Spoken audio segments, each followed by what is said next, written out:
Welcome to Trump Breaking News Network, your daily source for up-to-date news on the political scene of Donald Trump, his presidency, American politics and conspiracies. Please subscribe to receive notice of our daily updates. Also share with your friends and your social media. We encourage you to like our videos and give your comments.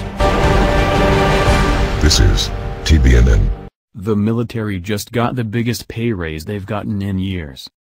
In keeping with an executive order signed in December 2017 by President Donald Trump, the effects of a 2.4% pay raise for members of the military are now being seen.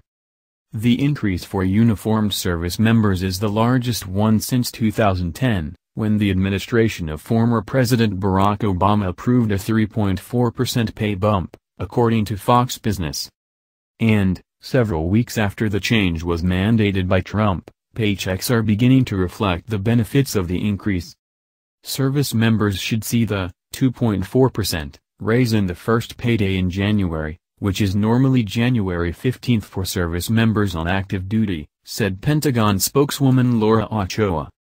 Further estimates reveal that the increase would amount to an annual raise of nearly $680 for a younger enlisted serviceman or woman and around $1,080 per year for both senior enlisted and junior officers, with mid-career officers receiving something close to $2,000 annually.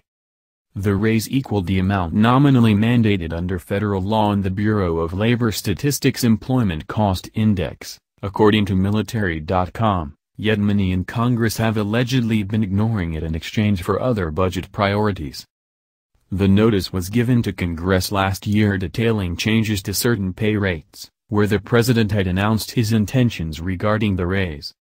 Around the same time, the House and Senate suggested it be bumped up from the 2.1% originally proposed by the White House Office of Management and Budget. Federal workers are also said to have been given some good news, as they will be receiving a raise of 1.9%. The generous raise for military servicemen is reportedly in line with private sector wage growth.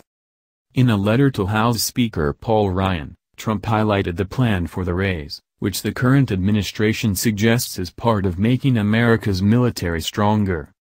"I strongly support our men and women in uniform, who are the greatest fighting force in the world and the guardians of American freedom," the president wrote in his letter. As our country continues to recover from serious economic conditions affecting the general welfare, we must work to rebuild our military's readiness and capabilities, he added. It's a readiness, the president and numerous officials suggest, that should be at the forefront of America's agenda, particularly as the government operates under a continuing resolution, or CR, a temporary spending measure that prevents the government from being shut down. Nothing's had a greater impact on combat readiness than CRs, Chief Pentagon spokesperson Dana White said at a December 7 news briefing. White also noted that the Department of Defense has operated under multiple CRs for a total of 1,081 days over the course of 9 years.